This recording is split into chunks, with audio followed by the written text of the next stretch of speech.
Hello and welcome to another video. In today's video we were hoping to continue with our 1960 Bolens Rideamatic and finish that off and test it. However, when we were going through our parts before doing this video, we realised that we are missing a small but key part, and that is on order and hasn't arrived yet, so we can't continue with that just yet. So we've moved that tractor off of the hydraulic workbench, and onto it we have put both of our Ride-a-matic underbelly decks, which we will be having a look at today.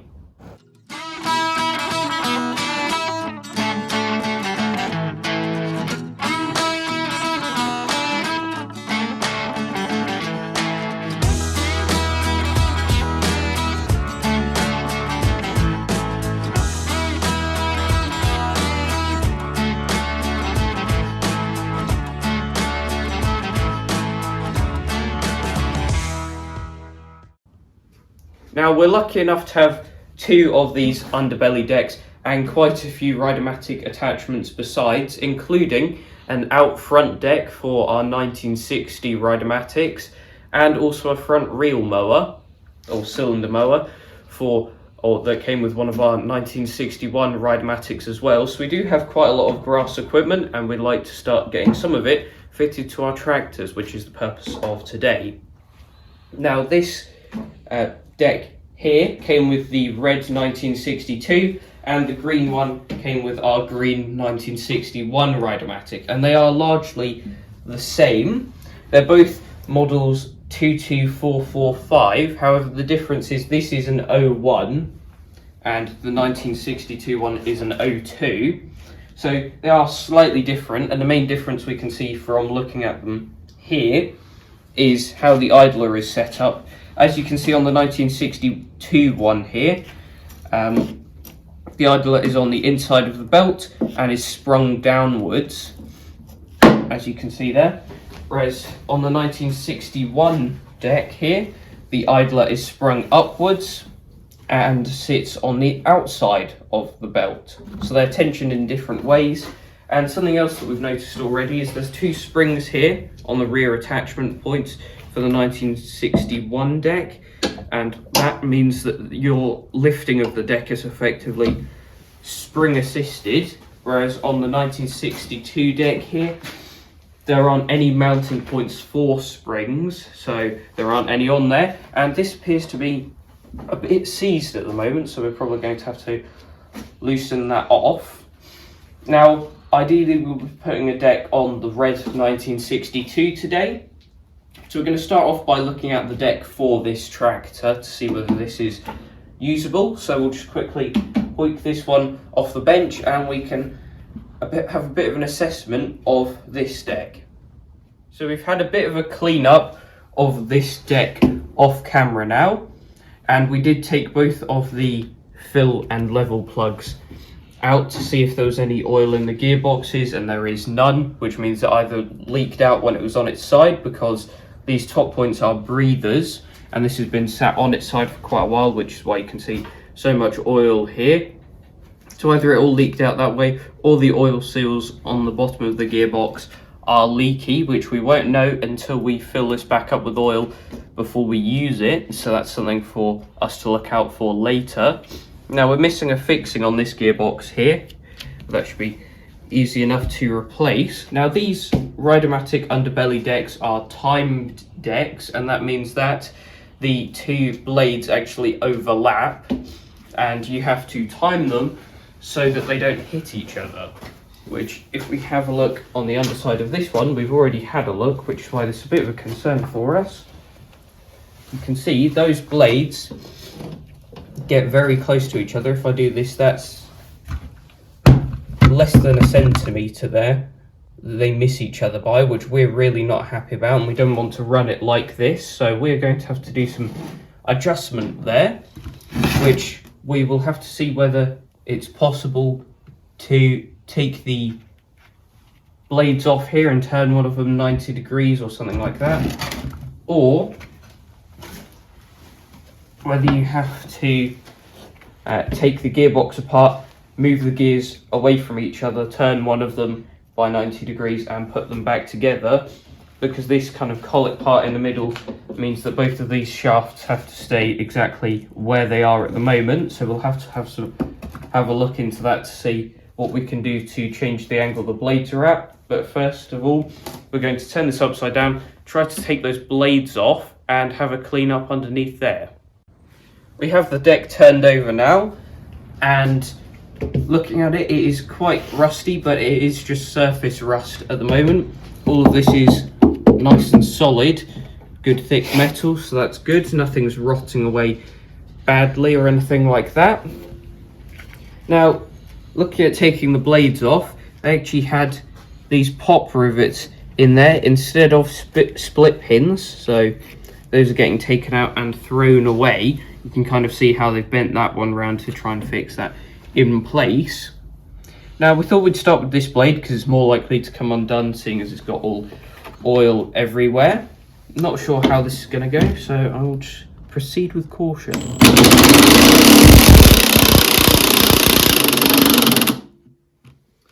And I see now the rest of it.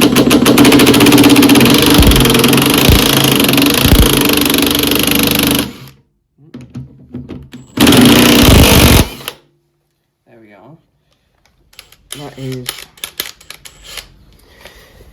That's that knot off at least, and that is the blade off as well. And there does appear to be a bit of oil on that surface as well. That did take quite a bit to get that off, so I'm not too confident with the other one. Quite a while later now, and we've uncovered a couple of things which are cause for concern with this deck. Now, we took the second blade off and had a clean up, and now we can see these aluminium hub parts much clearer. And what you can see are these kind of stubby bits on each side, which are the remnants of the shear pins that would have been on there from original, which act as a locator to the two holes on the deck blade. You can see this one's in the same condition. They would have been there and there, snapped off, and they act as a locator to the deck blades. And then if the blades hit something, they would snap off to prevent damage to the gearbox, because in theory it's much easier to replace one of these than get a replacement gearbox, and it's also much cheaper. So that was a good design feature. However, it looks like it's been used up completely on this deck without anyone replacing these hubs, and that in effect means that when you tighten these down, the only thing holding these blades in position are the washers and nuts holding them down, which isn't massively reassuring. We've actually laid out the blades here at the angles that they should sit if these shear pins were still there, and as you can see, that's plenty of clearance between the blades. So from factory, if those weren't broken, there's plenty of clearance, but obviously they are broken, which means that it's entirely possible if you went through a bit of really thick grass or hit a rock or something, one of these could just stop moving, the other one comes around and hits it, and you could cause quite a bit of damage to, well, the blades, either of these hubs, the shafts, gearboxes, pretty much most of the components on this deck you could damage by using it how it is. So we're not too happy about using this in its current state. Something I forgot to mention a second ago, which is just behind me over here, is we had a look up of these hubs online, and this picture is from the website of Bolens Parts and Supplies, Brian. Great parts supply that we've used in the past. And this is a picture of a new old stock hub, what it should look like with these shear pins on either side. And this is the same part for a 1962, 1961 and 1960 deck. However, the part number for a 1960 is slightly different, but we're pretty sure that it still corresponds to the same part. And having discovered that about this deck, we thought that we'd better have a look at the green deck from our 1961 Ride-a-matic. So if you will follow me over here, we've propped it up on a block, and as you can see, the underside is a bit rusty, but no big holes or anything, so that's good. But the thing that concerned us more, if we look at the blades here, as you can see, there's a bolt through one of those locator holes on the blades, and that is the same on both of them. This one actually has a retaining clip here to stop that bolt moving, which means in the past a previous owner has drilled and tapped the aluminium hub. Obviously the shear pins will have come off before they did that, and they've drilled and tapped that to put these bolts through, which, good idea in one sense, in the fact that it stops these blades moving about, but bad idea when it comes to if one of these blades hits something or gets stuck, then the internal damage won't be on those shear pins. It'll be either damage to this aluminium hub or through to the gearbox, and then you end up with gearbox damage and the deck's unusable. So we're not especially happy with how this is set up, and we've got to do some thinking about what we're going to do with these decks.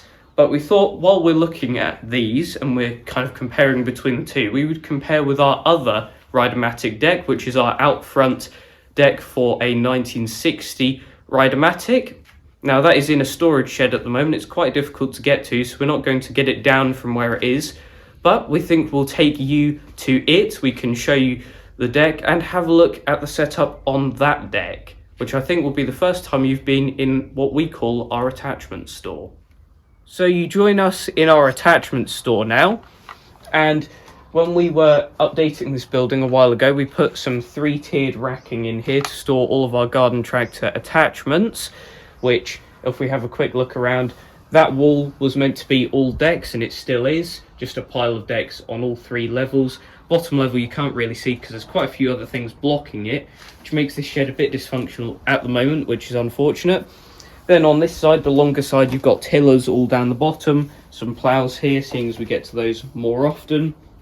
Then the second layer is just kind of an assortment of things, including our Ride-a-matic reel mower, that's here. And then the top layer has got some of my favourite stuff, and most importantly, our Ride-a-matic front deck here, nestled in amongst the support arms for our tube frame front loader. And if you kind of look up past this tube frame fender, you can see all the mounting brackets for this front deck, conveniently stored with the blades outwards, which was completely unintentional, but it helps us out now. And this is actually quite rare in the UK. We know of 2 of these front decks for a Ride-a-matic in the UK, and this is the only one that's complete. The other one's missing all of its mounting brackets. So this is a pretty rare thing over here. But if anyone knows of any other ones over here in the UK, we'd love to know about them, because it's always interesting to see what Bolens stuff actually made it over here, and it seems not many of these did. But if we have a look at how these blades are attached, you can see that they've got Allen bolts in the hubs there, so they've been drilled and tapped to put Allen bolts through, which is strange how they're actually opposite or kind of 90 degrees to the locating holes. That's interesting, and there's no fixings through those locating holes. However, that blade on the other side exhibits exactly the problem that we want to avoid when it comes to those shear pins breaking, which is you can move the hub about and the blade does whatever it wants, really. And you can actually see, if I move this around here, a bit of damage there to the hub where that's cracked away. I assume that was when the previous owner had been fitting those Allen bolts, drilled it, and the aluminium just broke there. So that is a shame, and they'll need replacing in future, but that just goes to show how common of an issue it was on these, and some of the interesting fixes that people did to sort them. Well, I think it's safe to say we won't be cutting any grass today with the state of our decks, and having done a bit more thinking, we've decided that it is pretty risky to be using one of those steel bolts into the aluminium hubs, because these aluminium shear pins that were already on there from the factory would have been kind of designed to take a certain amount of stress related to how much stress the gearbox can take, and obviously a steel bolt is going to take more stress than that, and we don't want to be overloading our gearboxes using steel bolts and stuff like that to fix this hub problem. So we've tried to think of a couple of other ideas of what we could do using aluminium so that it's the same material as the original shear pins, and so that we don't damage our gearboxes on these decks while we're at it. Now we've got a couple of ideas that we'll run you through. Firstly, is to do with having an aluminium pin. This isn't one, this is a bit of kind of aluminium pipe from an old TV aerial, but it serves the purpose of showing you what I mean with this idea. Now, with these, we would probably drill through these two holes here and probably tap them for a thread, put a thread on the pin, and then wind those in with some Loctite to keep them in position. Then you put the blade on there, and that is pretty much located. And then when one of these breaks, you could then wind that thread out. Might be quite difficult with Loctite holding it in, but I'm sure an easy out, or even drilling it and retapping it, would mean that you could reuse one of these hubs.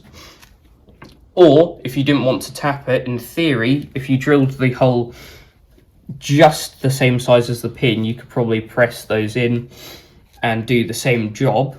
But another thing we did consider is going down the bolt route, but not steel bolts, aluminium bolts. This is a steel one, but pretend it's aluminium just for this demonstration. You do the same thing again, where you could drill two holes where the original pins were, tap them, and then just put those bolts through. Or don't tap them and put the bolts all the way through and have a lock nut on the other side. And obviously, if there wasn't a thread there, then it's much easier to replace those, but it means that effectively these hubs can keep going forever, and you can just keep replacing them with quite easy fixings to find. Now, there is quite a big issue with that, which I'll show you if I lay the blade on here, which is that you can see those original positions are very close to the edges of this aluminium hub. As you can see, there's very thin margins there, which means it'd be quite easy to do what someone's done with that 1960 out front deck, where you kind of snap part of the aluminium hub off, and then that's not usable at all, really. So we'd have to be very careful doing that. And the other option, of course, that we're already exploring, because we're in conversation with Brian at Bolens Parts and Supplies, who's been very helpful as always, is getting some replacement ones of these. He has some new old stock ones for sale, and we've already inquired about availability, and he does have enough that we can buy some for this deck, the 1961 deck, and that out front deck for our 1960. So 1962, 61 and 60 all have that option, but of course in future they may break as well, and you do kind of have to plan with these old garden tractors for what you do when the parts supply dries up, which is why we think about some of these kind of alternate aluminium solutions. Now, please do let us know in the comment section below what you think of our ideas, or if you have any better ideas. We'd love to know what you think. But that is it for this video. Thanks for watching, and I'll see you in the next one. Bye. Hold it right there, because we've actually just come up with another idea. I say we, Dad thought of it as he pressed stop recording on that last clip, which is pop rivets. If we got quite a wide diameter pop rivet, obviously has to be made of aluminium again, and then drilled holes through the aluminium hubs, then we could, in theory, put pop rivet through there and just pop rivet the blades onto the hubs, and then whenever they break, you just get rid of the old pop rivet, most of it will already be gone, and pop a new one through there. 2-minute job to replace them. So that's another idea that we'd like your thoughts on, please. So quite a few options there, and of course we'd like to hear what you think as well. But now it's actually the end of this video. Thanks for watching, and I'll see you in the next one. Bye.